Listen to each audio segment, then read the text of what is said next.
Last week I was in Japan. This week I'm in Singapore, where it's actually cooler than it was last week in the United Kingdom. But enough of that, it's time for the Unofficial British Artists Top 20.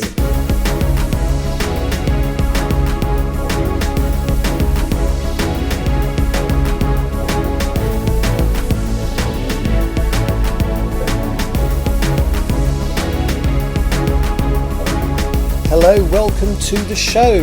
Later on we'll be doing a review of the new Muse album, The Wow Signal. There is of course the news featuring a halftime report on British performance in the first 6 months of the year in the official top 40 and the official album chart. But first, here is the Unofficial British Artists Top 20. This week we have 1 new entry, 2 re-entries, 9 songs going up, 5 songs going down and 3 non-movers. At number 20, down 5, it's H with Ring My Bell. At number 19, it's down 1 for Dave and Thames with Rain Dance. At number 18, it's Olivia Dean, Nice to Each Other, up 2 places. We have a re-entry at number 17 for Natasha Bedingfield with Unwritten, and a re-entry at number 16 for Pink Pantheress with Stateside. Femi is up 2 places with Noble to number 15. Badil, Skinner and the Lightning Seeds are down 2 places to number 14 with 3 Lions, It's Coming Home. And Olivia Dean is up 1 place to number 13 with So Easy to Fall in Love. It's a massive drop for the Chemical Brothers, down 9 places to number 12, and we have a new entry at number 11 for Oasis with Wonderwall. Here is your top 10. At number 10, it's up 3 places for Ray with Where Is My Husband. Harry Styles is down 1 place to number 9 with Aperture. Calvin Harris and Douglas are up 8 with Blessings, and at number 7 it's Harry Styles up 2 with Sign of the Times. We have a non-mover at number 6 for Sienna Spyro with Material Lover. Silver Bumpers On Tonight is up 5 places to number 5. At number 4 it's Prosper and Clooney, Free Your Mind, up 1 place. Olivia Dean is up 1 place to number 3 with Man I Need. We have a non-mover at number 2 for Harry Styles with American Girls, and a non-mover at number 1 for Sam Fender and Olivia Dean with Rein Me In. So the first thing worth mentioning is that Sam Fender and Olivia Dean are not only the number 1 in my chart, they have actually got back up into the prime position in the official top 40 and official top 100. So they've had, 3 weeks off, I think? But somehow they've managed to do it. They've managed to overtake all the opposition, and they are back up at number 1 for the 14th non-consecutive week, which I believe is a record. I'll confirm this in the news, but I believe it's a record for female artists at number 1 and duos at number 1. So congratulations to them. As for the rest of it, there's not an awful lot going on. So last week, Pink Pantheress and Natasha Bedingfield dropped out, and this week they've come straight back in again. Not quite sure why. I know why Badil and Skinner are still in the chart. As I say, we're into the World Cup now. The competition could go on for another 3 weeks, so they legitimately could be in the chart for another 3 or 4 weeks. And I would say if we get to the end of the competition where there's a chance we'll win, it's probably going to get up to the top, possibly even to number 1. Who knows? That'd be interesting. I'm not quite sure why Wonderwall is in there. There's not really much of a commentary I can add to this one, to be honest, because there's a little bit of movement. It's not as tedious as it was a few weeks ago when the top 5 didn't change for 2 or 3 weeks. But by the same token, it's a bit, there's not all that much going on. There's nothing really new. So none of the new entries are new songs. None of the new entries and re-entries are new songs or anything like that. What is slightly interesting, and I've no idea why this might be, is obviously we had 1 new entry and 2 re-entries, so a total of 3 new songs entering the chart that weren't in here last week. But it's fascinating who they've pushed out. So the songs that have been pushed out of the chart this week are Fleetwood Mac and Dreams, which got to number 6 as the highest position, has been here for 10 weeks. Fleetwood Mac's Everywhere, and I've managed to delete the stat on that one. Let me just try and find it. That song's highest position was number 8, and it'd been in my chart for 4 weeks. And then the final one is Landslide, also by Fleetwood Mac. Yeah, so the 3 songs that have been knocked out of the chart this week are all by Fleetwood Mac. And Landslide, which only achieved number 13 as its highest position, has been on this chart since it started. So it's been in for 21 weeks. Are they gone forever? I sincerely doubt it. I suspect that at least one of them will be back in the chart next week, but we will see. In terms of chart penetration, it's similar to last week. So 2 out of the official top 10 are British songs. That's up 10% on last week when it was only 1. The top 20 has 7 out of the 20 tracks are by British artists. That's 35%, that's up 5% on last week. And the top 40 has 14 out of 40 songs by British artists, again 35%, same as last week. My number 20 is the number 50 on the official chart. So in the official top 50 there are 20 songs by British artists. That's actually quite an improvement on last week. It was as low as 56 last week, although it has been in the 70s before. In terms of British artists at number 1, well, I've told you that Sam Fender and Olivia Dean got back to number 1, which means that 19 out of the 26 weeks there have been a chart so far this year. We have had a British artist at number 1 and 7 we haven't. I'll go into that in a little more detail in the news. In fact, let's do the news. Let's do it now. As usual, we will start with a Spotify roundup. We have one entry on the global debut album top 10 this week, which is My Mess, My Heart, My Life by Miles Smith. There were no songs by British artists on the global debut songs top 10 this week. Olivia Dean's The Art of Loving was down one place to number 9 on the global albums top 10 this week. The deluxe version of Dua Lipa's self-titled first album remained at number 6. There was no British representation on the global songs top 10 this week. There are 3 British entries on the global pre-saves chart this week. The Wow Signal by Muse is up one place to number 6 with 409,300 pre-saves, up 22,300 on last week. That was released on Friday. Count Your Blessings by Bring Me the Horizon is down one place to number 8 with 371,300 pre-saves, an increase of 16,500. That one will be released on the 10th of July. And down one place to number 10 is Music Fashion Film by Charlie XCX with 224,300 pre-saves, an increase of 37,200 pre-saves on this time last week. That album is out on the 24th of July. In other news, Becky Hill was booed during her secret set, and some of her fans left the stage area at the Transmat Festival on the 19th of this month when she announced that she would not be playing any old music. Her response afterwards was, "I'm not a jukebox, I'm an artist, and the tickets for Transmat weren't sold on my name being a part of the lineup, and I wanted to do something new and artistically driven. I don't get that opportunity to do that in my career often at all, but trust me, when my name is on the poster, I'll always sing the tunes that people know and love. I feel very grateful to have those records in my catalogue after 14 years of making them." Zayn Malik has parted ways with his manager. It is claimed that it was a mutual decision. Zayn reportedly has retained the team that immediately surround him. Many tabloids are linking this to the incident when he punched fellow ex-One Direction member Louis Tomlinson last year, however no official communication has confirmed this. Sam Smith has released a new single this week, My Guy, and announced a new album. It is called Hazel Eyes and will be released on the 21st of August. Likewise, Bieber Doobie has released a new single this week, Sun Has Set, and announced an album called Pylon, which will be released on the 18th of September. Rain Me In by Sam Fender and Olivia Dean's song has returned to being number 1 in the official singles chart. This is the song's 14th non-consecutive week at the top, breaking records for a duo at number 1 and a female artist at number 1. A pink vinyl of the single is being released on the 3rd of July, presumably with the aim of keeping it there for a little longer.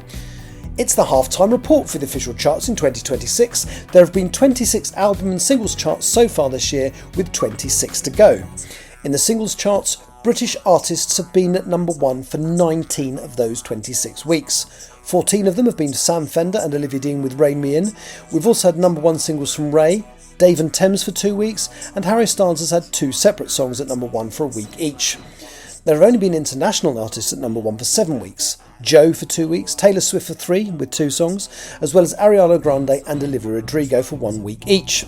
So British acts have been at number 1 83% of the time so far this year, with international acts contributing 17%. It's literally the same percentages for albums so far this year too. British artists have been at number 1 in the album chart for 19 weeks. Olivia Dean has been there for 6, Harry Styles there for 2, then 1 week each for Robbie Williams, Louis Tomlinson, Charlie XCX, Mumford & Sons, Gorillaz, Ray, Dermot Kennedy, Skindred, Maisie Peters, Paul McCartney and Niall Horan. International artists have topped the album chart for 7 weeks this year, Michael Jackson for 2, Olivia Rodrigo for 2, as well as Noah Kahan, BTS and Drake for 1 week each. This week's BPI Brit Certified releases are, in singles, She by Harry Styles is Gold, Modern Love by David Bowie is Platinum, and Man I Need by Olivia Dean is quadruple platinum, as is Back to Black by Amy Whitehouse. Dog Days Are Over by Florence and the Machine is now 6 times platinum. No albums by British artists were certified last week. Last week's British album releases charting in the official album charts were as follows. Miles Smith was the highest ranking British artist with his new album My Mess, My Heart, My Life debuting at number 2.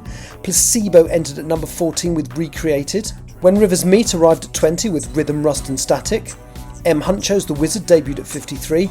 Hard Fi's Splendid, Sweating Someone Else's Fever entered at 58. Motion Sickness by Fredo entered the chart at 81. And The Best of Judas Priest was a new entry at 83. The new albums released by British artists on Friday were Have You Tried Screaming by Daydreamers, And All Praise Aside by K1, The Wow Signal by Muse, Naturally by Nectar Wood, In a World Where We Don't Belong Part 2 by Sekou, A Series of Curious Incidents That Occurred After Midnight by Stereo Cupid, and Bliss by Temples. And that was the news.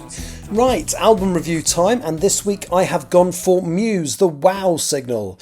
Muse are a rock band that formed in 1994, which means they've now been going for 32 years.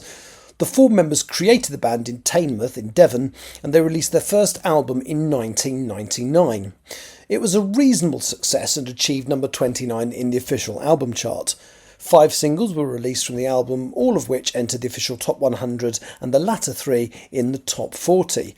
They released a second album in 2001 called Origin of Symmetry, which got to number 3 in the album chart, spawning 4 singles, all entered the top 40 and 2 the top 10. The third album, Absolution, was released in September 2003 and it became their first number 1 album. The second single from it, Time Is Running Out, was their first top 10 hit. Since then, they have released another 6 albums, all of which reached number 1 in the album chart, an impressive streak of 7 consecutive number 1 albums. Their 4th album, entitled Black Holes and Revelations, featured their highest charting single to date, Supermassive Black Hole, which got to number 4. Muse have charted consistently over their career, but they've never had a number 1 single in the UK.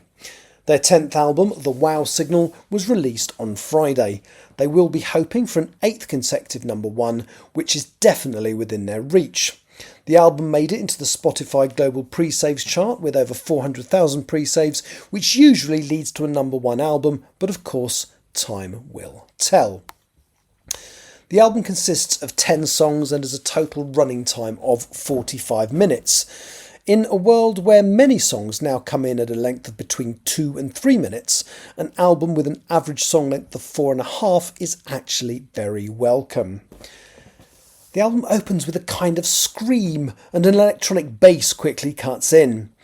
The Dark Forest, which is the name of the opening song, also has a bit of music in it that always seems to signify Egypt in movies, and then it goes a bit Omen. The song has an interesting structure. It's not the straight verse-chorus combination you expect.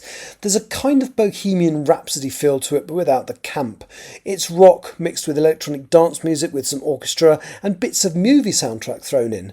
But what is it about? The opening lyrics refer to SETI, the search for extraterrestrial life. This ties in with the album title, which is named after a 72-second burst of radio signals that arrived from the constellation of Sagittarius. This was detected in 1977 by an astronomer called Jerry Eman, who wrote "Wow" with an exclamation mark on the datasheets, believing that the signal may have had an extraterrestrial origin. The lyrics seem to question whether it's wise to reveal ourselves in a wider universe using radio signals. Either we are the first to achieve such technological ability, or everyone else knows to shut the hell up. It's an interesting and ambiguous opening track, lavish and thought-provoking. Track 2 is called Night Shift Superstar, and it's a banger. It's about obsession and has an absolutely splendid science fiction-inspired music video. About 90 seconds from the end, it briefly goes all orchestral with a choir. It sounds splendid, and then the EDM kicks back in. Next up is Shimmering Scars. It opens quietly, providing the perfect antithesis to the previous song. The lyrics were apparently recorded in one take, and the singer, Matt Bellamy, wasn't all that happy with the results, but the producer said he was after a raw sound, and that was the whole point of employing that recording technique. I'm honestly not sure what Matt was worried about. It sounds great. The album continues with a mix of styles. Cryogen, which is the next song, is almost pure rock, which if I'm honest is not my genre sound-wise. It's probably my least favourite track on the album, but once again it does have a rather cool music video. Whilst what would be side one on the vinyl release is made of individual tracks that have a clear stopping point and break between songs, on the second half the first 3 songs run directly into each other. An important thing to get right is a choice of opening and closing songs. I love the opening track, but the end one needs to do a little more than the rest of the songs. It needs to feel like a conclusion, and thematically Space Debris does this, but musically it doesn't. It could be placed anywhere on the album and not feel out of place. I do like the varied sounds on the album. When one track closes, you genuinely don't know what direction you're going to go in next, and the songs seem to be sequenced to get the best out of their individual differences. For me, though, the best tracks are the first 3. The album never seems to quite live up to its own promise after that. For me, the genius of Muse is when they blend genres, and there are a few too many pure rock tracks after track 4 onwards. I loved their collaboration with Ellie Goulding, though, which was the penultimate song. It seemed to switch genre for her bits, which was great. This is the first Muse album that I've listened to since 2009's The Resistance, which I bought on CD at the time because a couple of friends of mine were crazy about it. I remembered almost nothing about it, so I dug out the CD and skimmed through a couple of the songs to try and invoke some memories, and a couple of the songs genuinely did feel familiar to me. In terms of genre, this is not my automatic go-to, but even so there was some material that I enjoyed immensely. Looking at the number of pre-saves and the fact they seem to be better at physical sales than streaming, if the performance of their last few singles is the thing to go by, I think it's going to do very well. I would be surprised if it doesn't get to the number 1 spot on the album chart on Friday, and deservedly so. As we get to this point in the podcast, normally the only thing I have left to do is to give you my British Song of the Week and my International Song of the Week, but it's going to be a little more complicated this week. Let me tell you why. So firstly, the easy bit is the International Song of the Week. I really like Somber's new track, My Body Isn't Ready. It feels like he's back. I've not been a huge fan of the last 2 singles. I thought everything from his first album has been a lot stronger, and I just felt the last 2 weren't that great, but My Body Isn't Ready is a return to form. Now, when it came to British Song of the Week, one of the things I'd never bothered to do was go through the official chart website. And what they do is they give you a list of all the albums. On Fridays, they have a thing called New Music Friday, and they tell you the names of all the albums and all the singles that they're aware of. I'm sure it's not exhaustive, that are being released. And obviously, I look at the albums, new albums, every week, and I give you a list of the British albums by literally going through them. Obviously, if I know that the artist is British, I add them to the list. If I don't, I Google them and find out. But there was a side of me that thought, British Song of the Week, am I doing somebody a disservice here? Because quite often I just go for a new entry from the current week, or if it's something I've heard of, if there's an artist I really like release something, I tend to go for that. So, out of sheer curiosity, I had a look at the list of singles that were released on Friday, and actually made a list of any that were by British artists or had a British artist as a named contributor to the track. Bearing in mind, I count British artist as anybody who resides or from the British Isles, a British Crown Protectorate, and indeed somebody who's naturalised to this country. You might ask why I mentioned Kylie Minogue last week. That is because she has taken on British citizenship. Anyway, so I went through the list of singles that came out Friday just gone, and I was flabbergasted.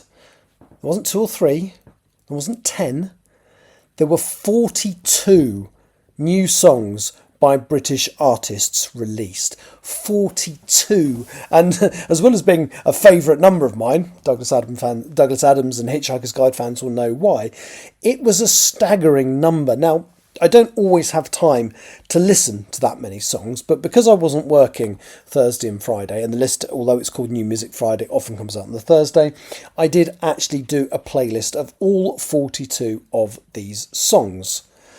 And I was absolutely staggered by how good some of them were. So this list isn't exhaustive, but I found myself enjoying stuff. I actually found myself enjoying stuff that I don't normally like. So, for example, I'm not a big fan of rap, but there is a song called Target by a female British rapper called Catch, which is a collaboration with Young Ads. It's absolutely magnificent. By the same token, there's also a song out by, again, it's a collaboration between Posy, Saming and T.O. called Levels. It's smart rap. It's almost jazz rap. It'll never chart, but I thought it was absolutely splendid. I really enjoyed it. The new Rolling Stones single, which definitely won't get into the... Well, I say definitely, probably won't get into the charts this week, called Jealous Lover. I listened to that and I really enjoyed it. There was a song by a band who I'd never even heard of called Opus Kink called Will It Come For You. In short, there was there was a new song by LaRue, her of, the actress. She's the daughter of the actress who played June in The Bill. I can't remember what her actual name is, but LaRue's obviously famous for songs from sort of the last couple of decades, but hasn't really done much recently. So that's Babyline, that came out.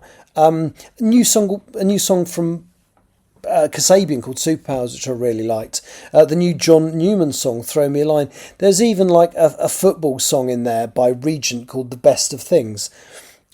I didn't hate any of it. There were songs I liked more than others. I didn't even hate the new SD Kid track, Rockwave, and I didn't really enjoy SD Kid's stuff last time I listened to it when it got into the top 40, but it was all right. So, and there's a new song by Bieber Doobie as well, Sun Has Set, which I mentioned earlier. Now, what's fascinating here is out of those 42 songs, I'll be very surprised if more than 3 or 4 actually make it into the official top 100. I'm going to look into that next week. I'm going to look to how many of these songs appear in next week's official top 100 chart. The ones that are definitely going to make it, the one that will definitely make it is Wink Wink by Charlie XCX, although even she seems off her prime because her songs have been entering my chart for 1 week, then disappearing, and doing something fairly similar on the official top 100 as well. But Wink Wink by Charlie XCX will chart. Bieber Doobie, I don't know if it'll get into my top 20, but it'll probably get into the official top 100. And beyond that, it's very, very difficult to predict what songs are going to make it. However, I still need to choose a British Song of the Week, and I won't be able to spend like 2 and a bit hours listening to all the releases every week, but I'm really glad I did this week because this song probably isn't going to chart, and I would never have even listened to it if I hadn't done this exercise. I have already mentioned it. It's the absolutely magnificent Will It Come For You by Opus Kink. That's my British Song of the Week. Thank you so much for listening. I'll be back next week to do an album review, the all-important Unofficial British Artists Top 40, and I'm going to have a bloody good look at how many of these 42 singles that have been released this week actually make it into the official Top 100. It's going to be interesting. Thank you so much for listening. Take care. Bye-bye.